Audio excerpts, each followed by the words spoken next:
Supreme court of Pakistan से ये खबर आ रही है कि जजों ने फैसला सुनाना शुरू कर दिया है। किसी अदालत में किसी जगह पे किसी जगह कोई हमारी इंक्वायरी नहीं चल रही। सब्सक्राइब करें और बेल दबाएं ताकि कोई खबर रह न जाए। जो मौलाना फजलुर रहमान ने कहा वो मैंने सारा सुना।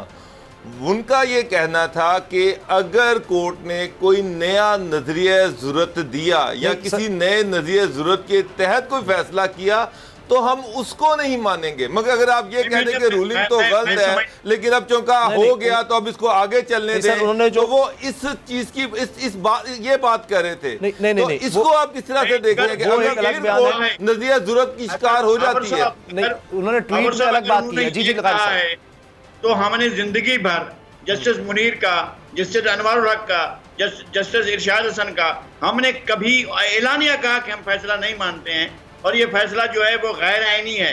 जब आप नजरिया ज़रूरत ईजाद करते हैं तो फिर आप नजरिया आइन से हटने के लिए ये रास्ता अख्तियार करते हैं। अभी पिछले दिनों अख्तियार किया गया था। जस्टिस आसिफ सईद खोसा ने कहा था कि जाएं जी, आप जो है वो हम फैसला नहीं देते हैं, आप फलां चीज़ की कानून साजी कर रहे हैं। हालांकि कानून मौजूद नहीं था तो उन्हें फैसला करना चाहिए था, नहीं किया था उन्होंने फैसला।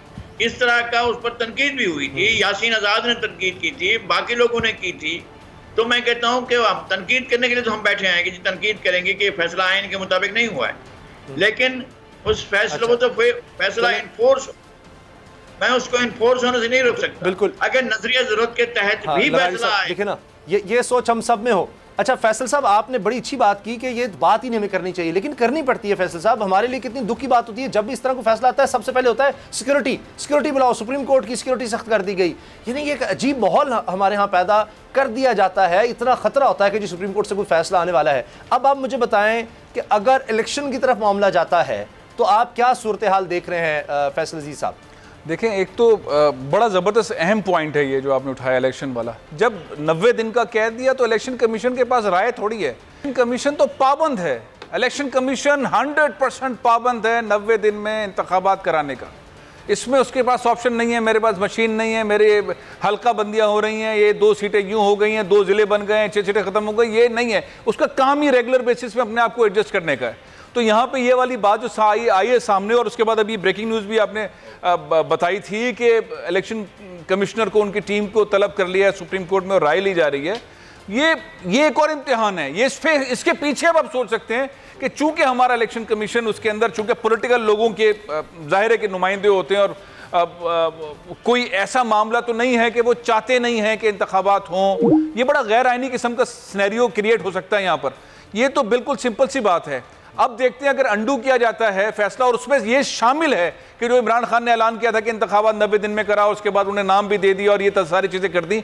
अगर ये सारी चीज़ उसी तरह से होती है, आधा फैसला ऐसे होता है और बाकी फैसले में इसला होता है, अगर ऐसा होता है कि इंतखाबात करवाए जाए और इलेक्शन कमीशन कह रहा है जी हम तो करा ही नहीं सकते हैं, तो ये हो नहीं सकता। इलेक्शन कमीशन ने तैयार रहना है, 90 दिन में कराना है। इसमें आइन में बहुत देर से बहुत डिबेट इस तरह की चल रही थी और ये डिबेट जो है वो बहुत आगे चली गई। बहुत ट्विटर के ऊपर भी बहुत ही डिबेट हो रही है। बहुत आईनी माहिरीन इस बात पे कह रहे हैं कि इलेक्शन कमीशन के पास ना करने का ऑप्शन नहीं है। अब ये नया बहरान हो सकता है, उसके ऊपर डायलॉग हो रहा है। सुप्रीम कोर्ट चाहता है इलेक्शन हो, अगर ऐसा चाहता है और मालूम हो कि उस साइड पर तैयारी नहीं है और तैयारी अक्टूबर में जाके होगी, तो फिर सिनेरियो फिर जाहिर है कि बहरान जो है हमारे पास खड़ा रहेगा। उसके असरात हमें मईशत में भी देखने पड़ेंगे, महंगाई की सूरत में भी देखने पड़ेंगे, इश्तियाल भी होगा, सियासी जमातों के दरमियान, आवाम के दरमियान एक बहुत सख्त किस्म का रवैया है। वो जाहिर है कि वो तमाम चीज़ें मल्टीप्लाई होती चली जाएंगी, क्योंकि जो लफ्ज़, जो टेक्नोलॉजी इस्तेमाल हुई हैं आपने इस मैच के आखिरी ओवर्स के अंदर, वो गद्दार गद्दार गद्दार वाली, ये बड़ी खतरनाक। बहुत बहुत शुक्रिया फैसल साहब, बहुत शुक्रिया आपने हमें ज्वाइन किया और इतनी ज़बरदस्त बातें आपने की। अलीना इलियास ने हमें ज्वाइन किया है, राना ताहिर साहब हमारे साथ हैं, अमीर अब्बास हमारे साथ हैं और ट्रांसमिशन को हम आगे बढ़ाते हैं। राना ताहिर साहब हमारे बड़े मोहतरम सीनियर सहाफ़ी हैं, राना ताहिर साहब, और समी साहब, जनाब समी इब्राहिम साहब तो सबसे ज़्यादा काबिल एहतराम। समी साहब, आपसे मैं चाह रहा हूँ कि ये सर जो इलेक्शन कमीशन ने एक नया काम कर दिया है कि वो कह रहा है जी 90 दिन में हम तो इलेक्शन नहीं करवा सकते, ये तो आइन की सरीहन खिलाफ वर्जी शुरू हो गई है और बड़ा सरेआम एक इदारे का काम ही सिर्फ ये है, मेन काम। और मैं कहीं पढ़ रहा था, हो सकता है मैं गलत हूँ, कि अब तो 5 अरब रुपया जनाब सालाना उनका बजट है, पहले 2.5 अरब होता था। तो वो कह रहा है जी मैं नहीं करा सकता इलेक्शन। ये कितनी खौफनाक बात है। सबसे पहले तो आपने बड़ा एक वो जो फिक्रा कहा है ना, वो मोतरज़ा है, जिसमें आपने कहा कि सबसे ज़्यादा काबिल तमाम, आप राना साहब से बात कर रहे थे तो ये तो मेरा ख्याल है ये कुछ ज़्यादा ही हो गया, ऐसा बिल्कुल कतई तौर पे नहीं है। आप सब लोग बहुत ज़्यादा काबिल एहतराम है और यानी बहुत ज़्यादा काबिल एहतराम है। अब आता हूँ आपके सवाल की तरफ। ये देखिए, अभी फैसल बड़ी अच्छी बात कर रहे थे, इलेक्शन कमीशन का काम ही इलेक्शन कराना है। तो वो अगर ये कहे कि मैं तैयार नहीं हूँ और मैं सिर्फ लेटर लिखता रहा इदारों के साथ, तो वो मुझे लगता है कि ये कोई सही अप्रोच नहीं। और थोड़ा ना ये बड़ा टाइमिंग बड़ी इंट्रीगिंग है। आज ख़ास तौर पर जिस वक्त समाअत कंप्लीट हो रही थी और जजेस के सवालों से ये लग रहा था कि वो इलेक्शन की तरफ जा रहे हैं, तो वो जो लेटर लिखा गया था सदर पाकिस्तान को, वो इलेक्शन कमीशन ने लीक कर दिया। और फिर वो जो आपको पता है हर तरह का मीडिया है यहाँ पर, तो जिसको जो सूट करता है उन्होंने उठा लिया उसको और कहा कि जी इलेक्शन ही नहीं हो सकते। इससे 2 दिन पहले डॉन अखबार में खबर छपवाई गई इलेक्शन कमीशन के सोर्सेज के हवाले से, फिर इलेक्शन कमीशन ने उसकी तरदीद कर दी कि नहीं जनाब हम तो तैयार हैं। और आज वही जो डॉन अखबार में छपी हुई खबर थी वही लेटर की सूरत में सदर पाकिस्तान को भेज दी। तो ये जो कुछ भी हो रहा है इसमें वो कहते हैं ना, there is a method to this madness. ये जो वाक़यात हो रहे हैं ये एक मखसूस अंदाज में ताकतवर लोग जो हैं वो ऐसा माहौल बना रहे हैं कि जैसे आज शहबाज शरीफ साहब दुआएं देते रहे रब दे वास्ते, ओ अल्लाह के वास्ते पार्लियामेंट बहाल कर दें, ओ मैं पता नहीं क्या कर दूंगा। पहले कहते थे इलेक्शन करवाना है, लेकिन आज उन्होंने अपने बयान में ये कहा कि हमने रिलीफ भी देना है, हमने इलेक्शन रिफॉर्म्स भी करनी है। तो वो तो एजेंडा दे रहे थे पूरे 1.5 साल का जो बाकी पार्लिमानी साल है इस सिस्टम का। तो उसमें वो कहा चीफ जस्टिस साहब ने कि आप तो हाथ नहीं मिलाते एक दूसरे से, वेरी अनफॉर्चुनेट। तो रिफॉर्म्स और ये सब कुछ, और फिर एक बड़ा जो पर्टिनेंट उनका सवाल था, वोट्स कितने आपके। तो ये जो 155 मेंबर हैं जिस पार्टी के, उसको हटा के तो 84 या 85 मेंबरों वाली पार्टी के बंदे को वज़ीर आज़म बना दें, जिसको 11 अप्रैल फ़र्द जुर्म आयद होनी है, बाप पर भी और बेटे पर भी। और वो आधे मफरूर हैं, आधे छुपे हुए हैं, आधे सज़ा याफ्ता हैं। तो उनको तो जल्दी है इस बात की कि हम ये फौरी तौर पे रिलीफ ले लें, भले 1 महीने के लिए आएँ। तो उनके जो साथ लोग हैं, पूरा जहाँ जहाँ उनके कनेक्शंस हैं, वो सब चीज़ें अपनी हरकत में आई हुई हैं। और इस वक्त उनकी कोशिश यही है कि अगर इंतखाब में जाने की बात कर भी रही है सुप्रीम कोर्ट, तो वो कोई ऐसा माहौल बनाए कि जनाब इस वजह से नहीं हो सकता, इस वजह से नहीं हो सकता। लेकिन उनको ये अंदाज़ा नहीं है, यहाँ पर मैं ये आपको अर्ज़ करूँ कि ये बिल्कुल जो आज अटॉर्नी जनरल साहब ने कहा ना कि एक असम्बली बहाल भी की सुप्रीम कोर्ट ने और वो 48 घंटे के बाद फिर टूट गई। तो ये अगर कोई ऐसा मामला दोबारा आया भी सही कि इस पार्लियामेंट में आप जाएं और दोबारा वोट ऑफ नो कॉन्फिडेंस करें, तो वो फिर स्पीकर साहब के पास पूरा मौका होगा कि अभी जो लेक्यूनाज उनको नज़र आए अदालत में, वो पूरी तरह उसको पक्का करके सारे प्रोसीजर को, तो फिर दोबारा कहेंगे कि ये इस नो कॉन्फिडेंस पे वोटिंग ही नहीं हो सकती। तो ये इससे निकलने का रास्ता एक ही है और वो है इलेक्शन। अगर इलेक्शन नहीं होते तो फिर इसका कोई रास्ता नहीं है। और ये जो बयान इन्होंने देना शुरू किया है मौलाना फजलुर रहमान ने या शहबाज साहब ने या दूसरों ने, ये इनके खिलाफ जाएगा। ये धमकियाँ और जो लोग इनको ला रहे हैं, मैं बिल्कुल ये बात खुलकर कहता हूँ, ये उनके लिए लम्हा फिक्री है बहुत, कि जो ये जिनको ये कह रहे हैं, धमकियाँ दे रहे हैं कि आएँ जवाब दें, आप क्यों न्यूट्रल हैं, ये मशकूक है सब कुछ। ये तो उनको सोचना चाहिए कि ये जिन पर वो डिपेंड कर रहे हैं, जिन पर वो ट्रस्ट कर रहे हैं, वो इनके साथ करेंगे क्या आके। तो ये very interesting scenario, that's all we can say until the verdict comes. जी अच्छा, जी Usama, you want to say something? जो है ना आप, हाँ जी, नहीं मैं चाह रहा हूँ कि अब आगे जो है ना आप जिस तरह से चीज़ों को समझते हैं आगे लेकर चलें आप चीज़ों को। अच्छा, thank you very much Usama. बिल्कुल, ये हमारे पास अमीर अब्बास भी यहाँ पर मौजूद हैं। लेकिन मैं एक बड़ी पिछले दिनों खबर गर्दिश करती रही है, पिछले 2-3 दिनों में पूरी जो एक मीडिया कैंपेन वो लॉन्च की गई जो खातून अव्वल हैं उनके हवाले से, उनकी एक दोस्त जो हैं फरा साहिबा, उनके हवाले से उनकी तस्वीरें और ये कि उन्होंने इतने पोस्टिंग्स और पता नहीं क्या कुछ किया और बड़ा माल बनाया और उनको भगा दिया गया। तो उनके जो हस्बैंड हैं एहसन जमील गुजर, वो हमारे साथ हैं। मैंने कोशिश की थी उनसे, प्रोड्यूसर साहब अगर वो हमारे साथ हैं तो क्या हम उनसे बात कर सकते हैं? जब वो कोशिश कर रहे हैं उनको, क्योंकि मेरा आज उनसे राब्ता हुआ था।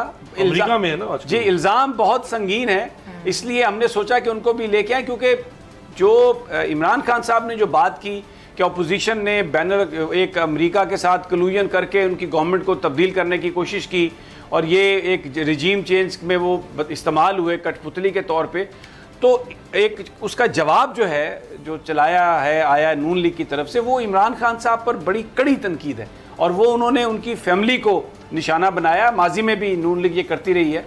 मोहतरमा बेनज़ीर भुट्टो की तस्वीरें, बेगम नुसरत भुट्टो की तस्वीरें, आसफ अली जरदारी के हवाले से, तो ये इस तरह की जो एक मलिशियस कैंपेन है ये होती रही है। फिर मुस्तफ़ा खर की जो वाइफ थी तहमीना दुरानी, जो बाद में इनके साथ जिनकी शादी है शहबाज शरीफ साहब से, उनकी भी एक किताब लिखवाई गई, माई फ्यूडल लॉर्ड। फिर रेहाम खान साहबा से भी एक किताब लिखवाई गई, उसमें बहुत सारे लोग, हुसैन हक़ानी और शहबाज शरीफ साहब आगे आगे थे।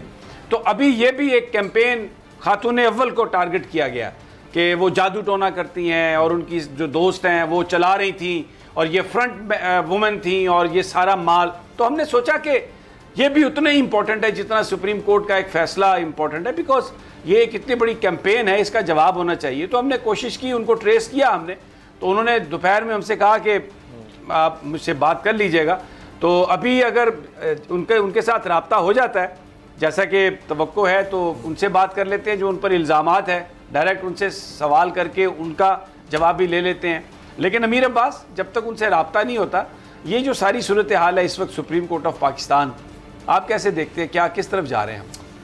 समीर साहब, आप तकरीबन पौना घंटा हो गया है और धड़कनें तेज़ हैं कौम की और बड़ा अहम फैसला है। आप जानते हैं नवाज शरीफ साहब जब उन्हें वो हटे, फिर सुप्रीम कोर्ट ने उनको बहाल किया, तो 90s के बाद अब तकरीबन ये 25-26 साल के बाद उससे मिलता जुलता फैसला। अच्छा, मैं अगर अमीर आपको रोकता हूँ कि एहसन जमील साहब हमारे साथ हैं। जमील साहब अस्सलाम वालेकुम। वालेकुम सलाम। आपको मेरी आवाज़ क्लियर आ रही है? कैसे मिजाज हैं आपके? मैं ठीक हूँ, आपकी आवाज़ क्लियर आ रही है। मेरी तरफ से सब दोस्त जो अच्छा, प्रोग्राम में हैं सबको अस्सलाम वालेकुम। जी जी जमील साहब, बहुत बड़ी एक कैंपेन चलाई है अपोजिशन ने और आपकी अहलिया के हवाले से उन्होंने बड़े इल्ज़ामात लगाए हैं, बड़ी तस्वीर शाया कर रहे हैं कि आपने बड़े पैसे बनाए और आप इमरान खान साहब के लिए या उनकी अहलिया के लिए आप सारा ये काम करते थे और पैसे जमा करते थे। आपका रिस्पॉन्स क्या है इस हवाले से? देखें, ये कोई पहली दफ़ा नहीं चला रहे वो कैंपेन। उन्होंने यही कैंपेन जिनके साथ आज बगलगीर है उनके एक दूसरे के खिलाफ चलाते रहे हैं और औरतों को निशाना बनाना आपको पता है किनका वतीरा है। और हम लोग तो इंडिविजुअल हैं, कोई सियासी पार्टी नहीं है, ना किसी सियासी पार्टी को रिप्रेजेंट करते। और दो पाकिस्तान की बड़ी बड़ी सियासी पार्टियां, बिलावल साहब हैं, नून लीग वाले हैं, वो उठ के दो इंडिविजुअल्स के पीछे पड़े हुए और बेबुनियाद बातें कर रहे हैं। कोई किसी अदालत में किसी जगह कोई हमारी इंक्वायरी नहीं चल रही, कोई केस नहीं चल रहा, कोई मुकदमा नहीं चल रहा। बाहर के मुल्क आना जाना हमारा काम है, हर साल हम 3-4 दफा आते हैं, ट्रैवल रिकॉर्ड आपके पास है, हर चीज आप देखें। अब खामखा एक कोई चीज इन्हें मिली नहीं इमरान खान के खिलाफ, तो मेरी फैमिली को इम्प्लीकेट करके तो नया केस बनाने की कोशिश की जा रही है, फर्स्ट लेडी को उसमें डालने की कोशिश की जा रही है हमारे जरिए। कोई जायदाद जो इस वक्त तक मीडिया में आई है वो नहीं है जो हमने खुद एफबीआर में डिक्लेयर नहीं की हुई। कोई चीज ऐसी लाइन है जो मुतफर्रक हो, फिर तो हम कहें जी कि हमने, ये तो खुद हम बता रहे हैं गवर्नमेंट को, एफबीआर को, इलेक्शन कमीशन को कि ये हमारी जायदादें हैं। अच्छा, इसमें जमील साहब एक खबर भी छपी है कि आपके जो असासे हैं उसमें बेपनाह इजाफा हुआ है। कोई 17-18 करोड़ था, अब शायद कोई अरब रुपए के करीब बड़ी जल्दी हुए हैं और इल्जाम वो ये लगा रहे हैं कि ये किक बैक्स के पैसे हैं। आप क्या देखिए भाई, सिंपल बात है, हमने वो डिक्लेयर की हुई है हर चीज, उसकी मनी ट्रेल मौजूद है। पाकिस्तान के तमाम जो फाइनेंशियल अदारे हैं उनमें जहाँ जहाँ जिम्मेदारी है सिटीजन की, हमने वहाँ हर चीज के सबूत दिए हुए हैं, उनको डिक्लेयर किया हुआ है। कोई ऐसा बताएं जो बैंक ट्रांजैक्शन के जरिए नहीं हुआ, जो हमने कोई ब्लैक मनी का यूज करके कोई एसेट लिया या हमने कोई एसेट डिक्लेयर नहीं किया, वो बताएं तो फिर बात है ना। कोई अब हमारे ही पेश करदा एफबीआर में जो हमने डिक्लेयर किया उसको लेके कभी जंग अखबार में छाप देना, कभी कहीं छाप देना, ये कौन सी ये तो हमने खुद डिक्लेयर किया हुआ है और हमारे ऊपर किसी जगह पे कोई इल्जाम नहीं है। खुद जो अदालतों से सजा याफ्ता लोग हैं वो हम जैसे इनोसेंट सिटीजन को तरह तरह के इल्जाम तराशी उन पर कर रहे हैं और पूरा मीडिया जो है, अब आप बताएं कि दो इंडिविजुअल इतनी इतनी बड़ी सियासी जमातों का मुकाबला कर सकते हैं? ये तो आपकी मेहरबानी है कि आपने मुझे मौका दिया कि मैं कोई बात कर सकूं। मेरे साथ तो किसी जर्नलिस्ट ने कोई राब्ता नहीं किया और मेरी वाइफ के गांव तक वो पहुंचे जो उसका भाई गांव है। अब कोई हदूद होती है कि बंदे को मुल्क के किसी इदारे में कोई बंदा बोलता नहीं। जो डीसीओ का इल्जाम इन्होंने लगाया हम पर, आप बताएं क्या चीफ सेक्रेटरी का या बनता कि वो आगे इसकी क्लियरेंस दे? यार क्या सोचेंगे वो बच्चे मुस्तकबिल में, जो हमारे औलाद है जो यहाँ जाना चाहती है? क्या डीसी 3-3 करोड़ में बिकते हैं? क्या इस तरह जिलों पे एडमिनिस्ट्रेशन होती है? और ये खुद सारे इन्होंने इल्जाम लगाया कि कोई डीसी एसपी 6 महीने से ज्यादा नहीं रहता। अगर 3 करोड़ लेके लगाया हो तो 6 महीने बाद कोई उसे बदल सकता है? अच्छा ये बताइए कि जी ठीक है, बिल्कुल आपका पॉइंट आ गया। अच्छा ये कह रहे हैं कि अच्छा सर एक मेरा सवाल भी ले लीजिएगा। आप मुझे ये बताएं, आप और फरा जी वापस वतन आएंगे या वहीं का प्लान है? और इसके अलावा जैसे कि आप बात कर रहे हैं कि एक प्रॉपर तरीके से कैंपेन की जा रही है, तो हद तक इज्जत का आप दावा नहीं करेंगे? ये गलत कैंपेन की जा रही है अगर उनके खिलाफ और आपके खिलाफ तो हम देखिए, हम कहीं भागने वाले लोग नहीं है, हम डेरेदार लोग हैं। मैं ट्रैवल करता रहता हूँ, फरी भी ट्रैवल करती रहती है हमारे। मैं तो सब मेडिकल रीजंस की वजह से मुझे आना पड़ा। आप हमारे डैकेट खोल के देखें, डिक्लेयर्ड है, हम आते हैं, बाहर के मुल्कों में आते जाते हैं। और दूसरी बात यह कि हम पे कोई पाबंदी नहीं आने जाने की, मैं फ्री सिटीजन हूँ। लेकिन मैं जो बात कर रहा हूँ वो ये है कि पाकिस्तान की सिविल सर्विस पर इतना बड़ा इल्जाम इन्होंने थोप दिया और पाकिस्तान की सबसे जो जिम्मेदार अपने आप को कहते हैं वजीर आजम के उम्मीदवार हैं, वो फिगर्स दे रहे हैं कि जितना पैसा लूटा उसने। आप बताएं, खुद जो लोग अदालतों से सजा याफ्ता हैं वो खड़े होकर तकरीरें कर रहे हैं करप्शन हमने की। तो खुदा का खौफ भी चाहिए, किसी हद से चीजें बढ़ गई हैं। आप बताएं, कोई पाकिस्तान की सिविल सर्विस इतनी थक गई है कि 3-3 करोड़ देके पोस्टिंगें लेंगे। और कहाँ गए हैं वो आईजी और चीफ सेक्रेटरी जो इस वक्त भी मौजूद हैं? क्या किसी ने शिकायत की कि मुझसे 3 करोड़ रुपया मांगा किसी ने लगने का? कहाँ से ये बात इन्होंने लेकर आए? मैं ये जो हमारी टीम कराची में बैठी हुई है, ग्राफिक्स बना रही है, मैं उनसे कहता हूं कि जरा ये लिख दें लाइन एक, या मैं भी ये लाइन भी मुझे ही लिखनी पड़ेगी आके कि जमील गुजर साहब हमारे साथ टेलीफोन लाइन पर हैं, एक्सक्लूसिवली वो बात कर रहे हैं उन इल्जामात की। देखिए ये काइंडली जरा इसको देख लें जो वहां पर लोग बैठे हुए हैं। और जी जमील साहब एक और सवाल है मेरा आपसे कि मुख्तर बात ये है कि बुत हमको कहें काफिर, अल्लाह की मर्जी है। तो हमारी 50 साल उम्र है, किसी जगह पे हमें कोई सजा नहीं हुई कभी।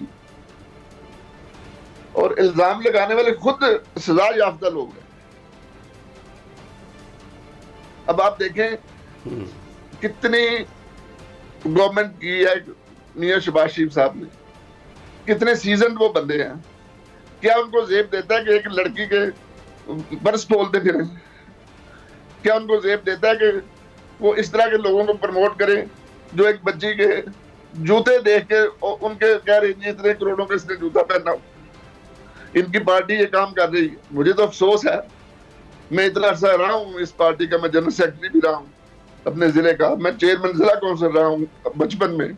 मैंने तो खुद अपनी मर्जी से सियासत छोड़ी, लेकिन मैं नहीं समझता कि इस मियां शरीफ की औलाद और बेगम कुलसूम नवाज की औलाद इस तरह के हथकंडों के शिकार हो जाएंगे। वो ऐसे लोगों के हाथों में खेलेंगे जो उनको ये सबक दें। ये तो मियां नवाज शरीफ साहब को इन्हें रोकना चाहिए। उनके खानदान को कहाँ लेके जा रहे हैं? और क्या इन लोगों के हाथ में बौगदार देनी है कौम की? आपने बिलावल को देख लें, उसने अलहदा बीन बजानी शुरू की। क्या ये एजेंडा इनका नेक्स्ट इलेक्शन का कि फरा गेट उन्होंने बना दी है? फरा गेट पे इलेक्शन जीतेंगे अगला ये। कुछ तो आप सोचें, कोई मैच्योरिटी का इजहार करें कि क्या कर रहे हैं ये लोग यार। औरतों के परसों में झांक रहे हैं, औरतों की जूतियों को देख रहे हैं कौन सी पहनी हुई है। वही काम करते हैं जो उन्होंने बेबी बेनजीर के साथ किया था। और बिलावल और उसके वालिद साहब जो इस पर बरमला ये कहते हैं कि औरतों के खिलाफ हमारे खिलाफ कैंपेन चलाई, आज वो भी यही जुर्म कर रहे हैं, वो दूसरों की औरतों के खिलाफ कैंपेन चला रहे हैं। जो कहा शहबाज शरीफ साहब ने वो फैसला दे दिया, वो फैसला सुना दिया। भाई आप मुझे ये बताइए, कोई मोरालिटी है? एक बंदा मकसूद चपड़ासी के अकाउंट्स, फेक अकाउंट्स जो इनको ला रहे हैं, मैं उनसे भी सवाल करता हूं कि ये क्या दे रहे हैं पाकिस्तान को, क्या वापस लेके आ रहे हैं पाकिस्तान को। वो ख्वाजा आसिफ के मुझे फिक्रे याद आ रहे हैं, मैं दोहराने की हिम्मत नहीं कर पा रहा। और जो मंडी लगी सिंध हाउस में, वो कोर्ट को नजर नहीं आई, कुछ नजर नहीं आया कोर्ट को। सिर्फ ये नजर आया कि डिप्टी स्पीकर की जो रूलिंग है उसको हमने गैर आईनी करार देना है, लेकिन ये नहीं हमने देखना कि वो जो उसके पीछे जो कमेंट्स हैं, जो सिक्योरिटी कमेटी है, उसको कंसीडर ही नहीं करना। तो ये तो आपने इसके नतायज जो हैं वो तो कौम डिवाइड होगी ना। तहरीक इंसाफ जो बड़ी पार्टी है, 155 सीट्स हैं, वो कहाँ जाएंगे वो लोग? उनको आप क्या मैसेज दे रहे हैं? ये आप यानी ये किस किस्म का फैसला, ये कौन सा? ये तो नजरिया जरूरत की तो बात ही नहीं थी इसमें। क्या उसकी इन्वेस्टिगेशन नहीं होना चाहिए थी? कोई कमीशन नहीं बनना चाहिए था? जब अदालत के पास एक मैटर आ ही गया, ले ही लिया उन्होंने, तो वो जो धमकियां, वो जो इमरान को हटाओ, वो जो बात है वो कहीं पर वो खत्म हो गई वो बात। Usama, that is gone, finished. अब सुप्रीम कोर्ट ने ठप्पा लगा, भुट्टो को फांसी दी थी कोर्ट ने, तो क्या हुआ था? लोगों ने मान लिया इसको। ये तो आपने कौम को मजीद, मेरी असेसमेंट ये है कि इसके जो फॉल आउट होंगे, सही होगा, ये आइन के मुताबिक होगा, कानून के मुताबिक होगा फैसला, लेकिन इसका जो फॉल आउट है, लेकिन इट इज डिवाइडिंग। समी साहब कैसे देखे ना, आपको कोई चीज साबित तो नहीं हुई ना। इमरान खान साहब का एक दावा है साबित, पाकिस्तान की फौज उससे इनकार कर रही है, वो खुल के कह रहे हैं भी ऐसी कोई गाल ही नहीं, ये गलत बात हो रही है, सारे कह रहे हैं साफ ही। भाई कोई उन्होंने नेशनल सिक्योरिटी कमेटी की अमीर अब्बास साहब किसी ने तरदीद नहीं की। सब नेशनल सिक्योरिटी काउंसिल में वो बात जो प्रेस रिलीज है उसमें ये ऐसी कोई बात लिखी नहीं जो इमरान खान ये तो लिखा है ना कि खत आया, जो मरासला आया उसको नेशनल सिक्योरिटी कमेटी ने इंडोर्स किया कि मरासला आया है, धमकियां में लैंग्वेज इस्तेमाल हुई है। खान साहब के कंटेंट को किसी ने इंडोर्स नहीं किया सर। खान साहब का कंटेंट क्या था सर? खान साहब ने एक तो पहले तो था भी खत जाली है, जब उन्होंने जेब से निकाल के दिखाया 27 तारीख को, लोगों ने कहा भी जाली खाता है, प्रिंटर से A4 साइज का पेपर लेकर आगे खान। अच्छा ये मुझे बताइए, बेकारी है ये कौम, और अमेरिका के आगे बोलना नहीं है। शहबाज शरीफ, हमजा शहबाज, ख्वाजा आसिफ, अमेरिका का जो मुंह में, मतलब वो जो खान साहब का जो बयान है, इनके बयानात उसको तस्लीम कर रहे हैं, उसकी इन लाइन में है, लंबे पड़ गए हैं ये। समी साहब मेरी गुजारिश सुने, शहबाज शरीफ जो है उसकी टेलीफोन की टेप सुप्रीम कोर्ट में पेश हुई कि वो जजेस को फोन करके कहते हैं कि ये फैसला दो, भाई साहब कहते हैं, उसका तो किसी ने नोटिस नहीं लिया, उसकी बुनियाद पर जजेस फारग हो गए। अमीर अब्बास साहब ये आप क्या बात करते हैं कि इमरान खान ने ये गलत कर दिया और शहबाज शरीफ वो जो फोन कर रहे थे वो बिल्कुल ठीक थे? वो आइन की कौन सी आर्टिकल के तहत शहबाज शरीफ साहब जजों को फोन कर रहे थे? तो किसी ने नहीं कहा कि ये गैर आईनी है। अच्छा Usama, you were trying to say something, please finish it, complete it. मैं ये गुजारिश करना चाह रहा हूँ कि देखिए सुप्रीम कोर्ट का जो फैसला है बिल्कुल आइन के मुताबिक हम सब मानते हैं, लेकिन समी साहब आपको भी पता है इस चीज़ का, इमरान खान साहब को पता है, बहुत से और लोगों को पता है कि ये स्कीम कब से तैयार थी और किस तरह से आगे मामला जा रहे थे। ये सारा जो एक सिनारियो है ये बड़े अरसे से डिज़ाइन था। आप याद करें इमरान खान साहब ने कहा था जी 3 महीने बड़े अहम हैं, और मार्च तक का ये बड़ा वाज़ेह था, और अपोजिशन बार बार कहती थी, अपने लोगों को भी कहती थी, और जब ये कहा जाता था इस दफ़ा मौलाना बड़े कन्फर्म है, इस दफ़ा मौलाना को पक्का पता है, वो कहीं से उनको ये पक्का था कि ये इस दफ़ा जनाब रजीम चेंज पक्की है। और फिर जाहिर है कैसे इमरान खान साहब को घेरा गया, ऐसे उनके हाथ बांध दिए गए, पहले उनको लाए गए सारे लोटे खरीद कर, और सारा मुझे बुक्की मरूम याद आ रहे हैं। अभी भी आप लाहौर में देख रहे हैं। उसामा, उसके बाद उसामा एक चीज में जी कमर ज़मान कायरा हमारे साथ हैं। अच्छा जी, कमर ज़मान कायरा हमारे साथ आ गए हैं जी। हेलो जी, कमर ज़मान कायरा साहब, अस्सलाम वालेकुम। जी वालेकुम अस्सलाम। कायरा साहब क्या कहेंगे आप? आज तो बड़ा रिलीफ मिला अपोजिशन को, आपने तो आज उड़ा के रख दिया हुकूमत को। जी देखिए, गुजारिश ये है कि हाँ, एक फैसला अदालत का गो के माजी को देखते हुए लोग बड़े डरे हुए थे कि पता नहीं क्या सूरत हाल आती है, लेकिन इस फैसले से एक ऐसी नज़ीर कायम की गई है कि आइंदा से कोई भी रूगर्दानी आइन से करते हुए 100 दफा सोचेगा, क्योंकि अगर कोई इससे अलावा फैसला आता तो फिर आइन से इनहराफ और कानून की खिलाफ वर्जी करने वाले इनकरेज होते। यहाँ पे सूरत हाल अदरवाइज आई है और ये एक अच्छा अमल है। अच्छा, मैं एक सवाल यहाँ पे करना चाहूंगा। कायरा साहब, मेरा एक सवाल है कि अभी आप अपोजिशन में हैं, लेकिन डेफिनेटली तहरीक एतमाद हो जाएगी, पास हो जाएगी, फिर आपका जो कैंडिडेट है वो प्राइम मिनिस्टर बन जाएगा। आप कैसे अप्रोच करेंगे तहरीक इंसाफ को? आप इसी कन्फ्रंटेशन को रखेंगे या आप उनके साथ बैठकर रिफॉर्म्स करने की बात करेंगे, या जो ताल्लुकात को बेहतर बनाने के लिए कोई इनिशिएटिव लेंगे आप? देखिए, साजम की फिजा पहले भी नहीं होनी चाहिए थी ना, हमने कोशिश किया कि उसको अवॉइड किया जाए, लेकिन अनफॉर्चुनेटली दूसरी तरफ से उसको रिस्पॉन्ड न किया गया पॉजिटिवली, और आज ये सूरत हाल बनी है। मैं समझता हूँ जो हुआ सो हुआ। अभी भी जो 2-3 काम बड़े जरूरी हैं। एक तो अब हमें सबको रुकना चाहिए, अपनी अपनी जगह सांस रोक के पीछे हटे और हौसले से चीजों का एनालिसिस करें। पाकिस्तान बड़े मुश्किल हालात में है, इकोनॉमिक सिचुएशन बहुत खराब है। हमारे यहाँ इस वक्त वफाक की सूरत हाल खराब होने को है, दहशत गर्दी दोबारा सर उठा रही है, और ये पोलराइजेशन पाकिस्तान के लिए पॉलिसी के बहुत बड़े चैलेंजेस हैं।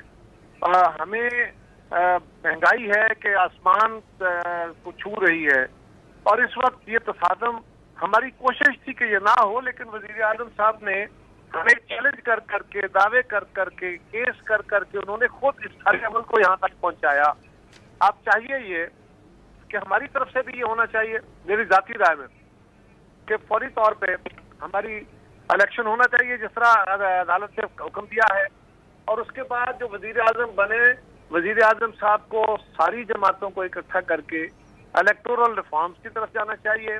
दीगर फैसला साजी में भी बजाय इसके कि माजी की तरह तनाव और तलखी हो, उससे मजीद चीजें गड़बड़ होंगी। इमरान खान साहब अगर चीजों को मान लें और वो अपनी जिद और अना के घोड़े से उतर आए, तो अब उनको चाहिए कि जो काम उन्होंने नहीं किया, अगर अपोजिशन उनको आज कहे कि आइए बैठिए पाकिस्तान का एजेंडा तय करते हैं, उस एजेंडे के साथ आगे बढ़े, और जहां पे उनका इख्तलाफ हो वो भी करें, उनका हक है। लेकिन अगर उस पर जिद हुई और मामला आगे ना बढ़ा तो खुदा न खास्ता चैलेंजेस बहुत बड़े बड़े हैं। इस वक्त पाकिस्तान को अवाम को जो सर्विस डिलीवरी है वो प्रॉपर नहीं हो रही। लेकिन पंजाब में जो सूरत हाल है, सूबा इस वक्त 6-7 दिन से बगैर चीफ एग्जीक्यूटिव के है, 16 तारीख तक अजलास ले गए हैं वो, और उसके बाद भी वहाँ सूरत हाल खराब करने को है।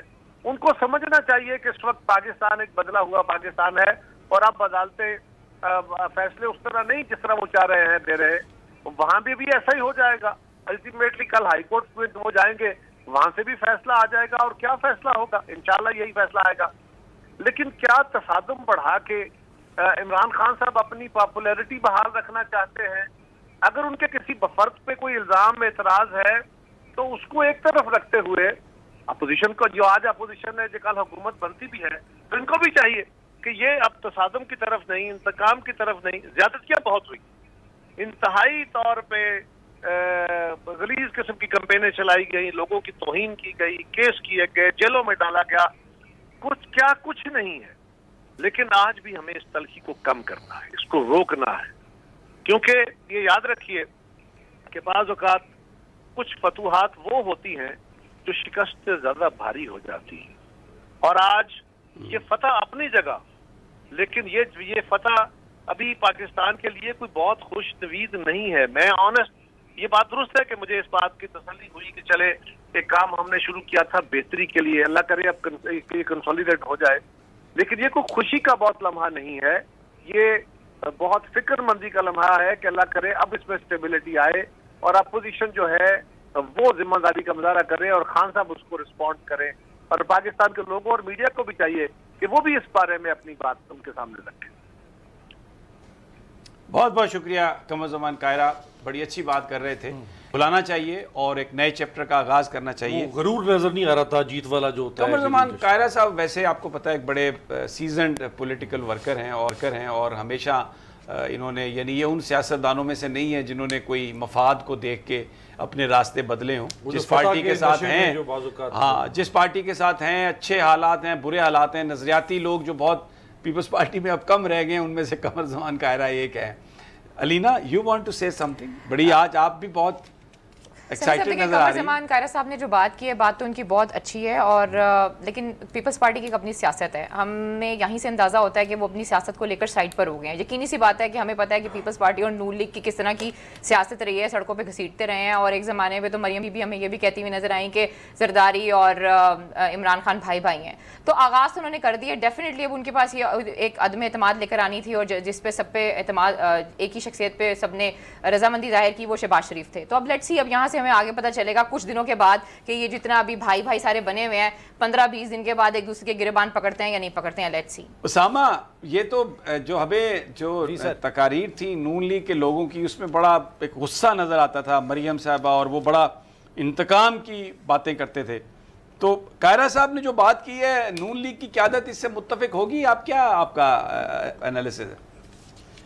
अच्छा, कायरा साहब की बातों ने तो मुझे भी सोचने पर मजबूर कर दिया है कि वो जिस तरह की बातें कर रहे हैं कि अभी हमें सोचना है, बैठना है। इसका मतलब है बहुत सी चीज़ें ऐसी हो रही हैं जिस पर पीपल्स पार्टी मिसाल के तौर पर ये तो चले, उनका एक था कि ये किसी तरह से हम इस मामले से गुजरें और सुप्रीम कोर्ट से फैसला जिस तरह वो चाहते थे। लेकिन ये बातें आप भी जानते हैं कि हमजा शहबाज साहब को जिस तरह से वज़ीर आला नामज़द किया गया, इस पर पीपल्स पार्टी के शदीद तहफ़्फ़ुज़ात है। और फिर आगे किस तरह से चलना है और किस तरह से अभी बंदर बांट होनी है ओहदों की, उसमें बड़े हम देख रहे हैं कि बड़े मसाइल हैं। और जिस तरह के वादे करके MQM को लाया गया है, जिस तरह से वादे करके बलूचिस्तान आवामी पार्टी को लाया गया है, और ख़ास तौर पे लोटे जिस तरह मैं समझता हूँ इकट्ठे किए गए हैं, उनको किस तरह से आगे चलाना है। क्योंकि 3 चीज़ें हुई हैं, एक तो पैसों का तो मामला है ही, लेकिन साथ टिकट का है, ये सब जानते हैं। और फिर आप जानते हैं कि टिकट तो होता है कि जनाब पैसे दें और फिर टिकट मिलता है, लेकिन इस दफ़ा ये हुआ है कि इनसे ये वादा किया गया कि आपको जी परवेज रशीद साहब का कहा जा रहा है कि हमारे साथ, जी समी साहब, जी परवेज रशीद साहब, अस्सलाम वालेकुम। तो क्या आपका रिस्पांस है, क्या फरमाएंगे आप? ये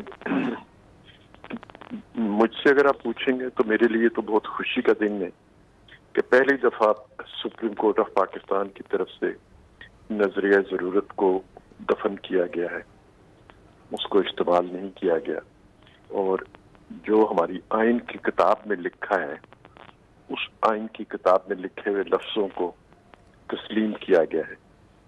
इससे पहले जब भी इस किस्म की कभी सूरत हाल दरपेश होती थी तो आइन को हम पसे पुश्त रख देते थे और नजरिया जरूरत के तहत फैसले सुना दिए जाते थे।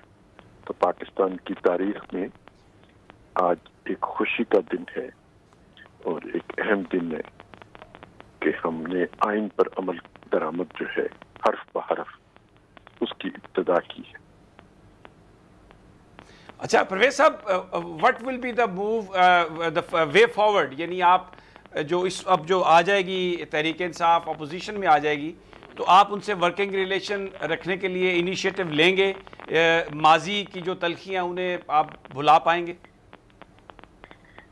जी, सियासत में तलखियां जो है उनको याद रखना सियासी और जमहूरी रवश नहीं कहलाता। माजी को दफन करना ही होता है, हाल और मुस्तकबिल को बेहतर बनाने के लिए इक़दाम करने होते हैं। जो लोग माजी की तरफ देखते हैं वो आप जानते हैं, हम बचपन से कहानी पढ़ते थे, जिसने मुड़ के देखा वो पत्थर का हो गया।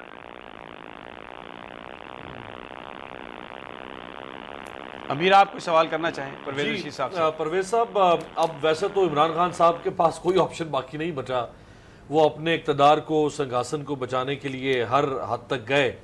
साजिश का उन्होंने एक बयानिया दिया, वो भी सर्वाइव नहीं उन्हें करवा सका। फिर उन्होंने वोट ऑफ नो कॉन्फिडेंस को आइन के बरखिलाफ जाते हुए रिजेक्ट किया, वो भी उनको नहीं बचा सका। अब 2 दिन के लिए तो वो फिर वज़ीर आज़म वापस आ चुके हैं, तो अगर वो कोई और कोशिश करते हैं अपने आप को बचाने की, ना सही कम से कम, लेकिन आप लोगों को इक़्तिदार से आने की, रोकने की, तो फिर क्या होगा सर? देखिए, हमें सबको अपने तजर्बात से, अपनी गलतियों से सीखना चाहिए, और मैं उम्मीद करता हूँ कि जैसे हमने भी सीखा है। मैं ये दावा बिल्कुल नहीं करता कि हम सबका माजी जो है वो किसी फरिश्ते का माजी है। तो गलतियाँ सबसे होती हैं, गलतियों से सीखते हैं, कौमें भी सीखती हैं, अफराद भी सीखते हैं, सियासतदान भी सीखते हैं, सियासी जमातें भी सीखती हैं। तो उन्हें भी अपनी गलतियों से सीखना चाहिए, और उन्हें भी कोशिश करनी चाहिए कि वो गलतियां जो उन्होंने की हैं उनको दोहराएं ना, कम से कम कोई नई गलती कर लें। परवेज साहब, आप जो गुफ्तगू कर रहे हैं, आपसे पहले कमर जमान कारा साहब हमारे साथ थे, आप दोनों की गुफ्तगू से एक बड़ी खूबसूरत बात सामने आ रही है, जो मैं और समी साहब जिसको डिस्कस भी कर रहे थे, कि ये आपके लिए आज जीत का दिन है, फतह का दिन है। तो बाज़ औक़ात इंसान जीत और फतह के नशे में और उस खुमार में उस पर लहजा भी रौनक भरा हो जाता है, और वो फिर इंतकाम की आवाज़ भी बुलंद करता है। तो दोनों के गुफ्तगू में बड़ा ठहराव है, और ऑफेंसिव लैंग्वेज नहीं है, ना आपकी ना कायरा साहब की। तो क्या यही लहजा, यही नरम गुफ्तारी पार्टीज़ के अंदर भी चलनी चाहिए, आपकी पार्टी हो, कायरा साहब की पार्टी? मैं पहले तो इस चीज़ की वजाहत कर दूं कि मैं इसको बिल्कुल अपनी फतह नहीं करार देता, और ना मैं इसको किसी की शिकस्त करार देता हूँ। मैंने अपनी गुफ्तगू की आगाज़ में आपकी खिदमत में अर्ज किया था कि पाकिस्तान के आइन पर अमल हुआ है, ना ये किसी की फतह है, ना किसी की शिकस्त है। खुशी इस बात की है कि हमने जो आइन, हमारे से पहले जो सीनियर्स थे जिन्होंने इस आइन को तश्कील दिया था, उसके हरफों पर, उसकी स्पिरिट पर अमल हुआ है। अफसोस उस वक़्त था जब इस पर अमल नहीं होता था। तो इसलिए ना ये किसी की फतह है, ना किसी की शिकस्त है। हम आईनी रास्ते पर चल रहे हैं, इसकी मुझे खुशी है। इस पे मेरे तमाम जो पाकिस्तानी हैं उनको भी इसकी खुशी है। बिल्कुल। उसामा, आप कोई सवाल करना चाहते हैं परवेज रशीद साहब से? अच्छा परवेज रशीद साहब, अब 9 तारीख को अगर, क्योंकि बहुत से लोग डिस्कस कर रहे हैं कि शायद रेजिग्नेशंस आ जाएं इमरान खान साहब की जमात की तरफ से, सब जितने भी उनके एमएनएज हैं, तो उसके बाद आप क्या समझते हैं कि फिर मामला किस तरह चलेंगे? देखिए, पहली बात यह है कि मैं उम्मीद करता हूँ कि वो स्पोर्ट्समैन स्पिरिट का मुजाहरा करेंगे। जैसा खेल के मैदान में हमने उनको देखा था कि वो बहादुरी के साथ मुकाबला करते थे। बाज़ दफ़ा वो कामयाब होते थे, बाज़ दफ़ा वो कामयाब नहीं होते थे। सियासत के मैदान में भी वो उसी स्पोर्ट्समैन स्पिरिट को बरकरार रखेंगे। लेकिन अगर वो मुकाबला नहीं करना चाहते, मुकाबले से दूर रहना चाहते हैं, मैं तो भागने का लफ्ज़ भी इस्तेमाल नहीं करता, मुकाबले से बाहर रहना चाहते हैं, तो ये उनका अपना फैसला होगा। लेकिन उनके मुकाबले से चले जाने से जो आईनी अमल है अदम एतमाद का, वो तो रुक नहीं पाएगा, क्योंकि अक्सरियत असम्बली में मौजूद होगी, और वो अक्सरियत जो है उन पर अदम एतमाद करेगी, भले से वो मैदान में रहते हैं या मैदान में नहीं रहते। आईनी सूरत हाल तो यही। और पंजाब का भी सर, आप हाई कोर्ट से ही, अदालत से ही फैसला आएगा पंजाब में जो सूरत हाल है? पंजाब में जो कुछ हुआ ना होता तो बेहतर था। कम से कम लाहौर के माथे पे, पंजाब असम्बली के माथे पे तारीख में ये नहीं दर्ज होना चाहिए था कि उसके दरवाज़ों को बंद किया गया है। मुझे याद है कि एक दफ़ा इस असम्बली में मार्शल एडमिनिस्ट्रेटर साहबान ने अपने दफातर कायम किए थे, तो हम लोग जेल में थे, लेकिन हमारे दिल बहुत दुखे थे। जेल में होने की वजह से दिल नहीं दुखे थे, दिल इसलिए दुखे थे कि जो अवाम की नुमाइंदा इमारत होती है, वहाँ पे मार्शल एडमिनिस्ट्रेटर साहब बैठे हैं और लोगों को सजाएं सुना रहे हैं, कोड़े मार रहे हैं। इस दिन वो दिन मुझे याद नहीं आना चाहिए था, लेकिन जब इन्होंने खारदार सारे लगा के गेट बंद करके असम्बली को महसूर किया, अपने असम्बली को महसूर किया है। और ये असम्बली किसी इमारत का नाम नहीं है, ये पंजाब भर के अवाम के तर्जुमानी करती है। यहाँ पे अवाम के नुमाइंदे आते हैं, अवाम की आवाज़ को आप वेल्डिंग लगा के दरवाजे बंद करते हैं, धारदार तारें लगा के बंद करते हैं। तो जो लोग ऐसा करते हैं उनके बारे में जज्बात जो हैं वो नहीं ऐसे होने चाहिए जैसे कि हो जाते हैं। बहुत बहुत शुक्रिया परवेज़ रशीद साहब। बड़े जिन जज्बा ख्यालात का इजहार कर रहे थे उसमें लग रहा था कमर ज़मान कायरा की तरह वो भी एक ऑलिव ब्रांच एक्सटेंड कर रहे हैं पाकिस्तान तहरीक इंसाफ को, और ये उनकी गुफ्तगू से लग रहा था कि वो ये चाहेंगे कि तहरीक इंसाफ के साथ उनकी ज़ाती राय में मामलात बेहतर हों और माजी की तलखियों को भूलना चाहिए। और साथ साथ वो इस तवक्को का भी इजहार कर रहे थे कि इमरान खान साहब को भी एक स्पोर्ट्समैन स्पिरिट का मुजाहरा करते हुए, जैसे कभी जब वो मैच हारते थे तो एक अच्छी स्पिरिट का मुजाहरा करते थे, अभी उनको इसी स्पिरिट का मुजाहरा करना चाहिए। अमीर अब्बास, मैं चूँकि समी साहब ऑर्डर भी आ चुका है और मैं उसको भी पढ़ रहा हूँ, तो इस ऑर्डर में तो पैरा जो 10 है और पैरा 11 उसमें यहाँ तक सुप्रीम कोर्ट ने कह दिया है कि ये सेशन अब जो शुरू होगा इजलास असम्बली का हफ्ते को, वो चलता रहेगा उस वक्त तक, यानी उसमें कोई रुकावट नहीं पैदा की जाएगी। If the resolution is passed by the requisite majority, that is the no confidence resolution is successful, then the assembly shall forthwith and in its present session proceed to elect a prime minister in terms of article 91। तो अब यानी यहाँ तक अदालत ने एक तरह से ना सिर्फ ये कि गारंटी मांग ली है हुकूमत से, बल्कि अपने अहकामात भी जारी कर दिए हैं कि ना सिर्फ ये कि अब असम्बली का इजलास बुलाया जाएगा, ना सिर्फ ये कि उसमें वोट ऑफ नो कॉन्फिडेंस तहरीक पेश की जाएगी, ना सिर्फ ये कि उसमें किसी किस्म की कोई रुकावट नहीं डाली जाएगी, बल्कि जो अगले कायदे ऐवान का इंतखाब होगा, अगले वज़ीर आज़म का इंतखाब होगा, वो भी इसी सेशन में होगा। Proceed to elect a prime minister in terms of article 91 of the constitution and powers in this behalf, and the speaker and all other persons including the federal government are under a duty to ensure that the orders and directions hereby given are speedily compiled with and given effect to। बड़ा वाज़े फैसला है। इस फैसले की 13 नुकात है जो supreme court ने तहरीर किया है। ये शॉर्ट ऑर्डर है, 3 सफ़ात पर मुश्तमिल ये फैसला है और इसमें किसी किस्म का कोई इबाहम अदालत ने बाकी नहीं छोड़ा। सब्सक्राइब करें और बेल दबाएं ताकि कोई खबर रह न जाए।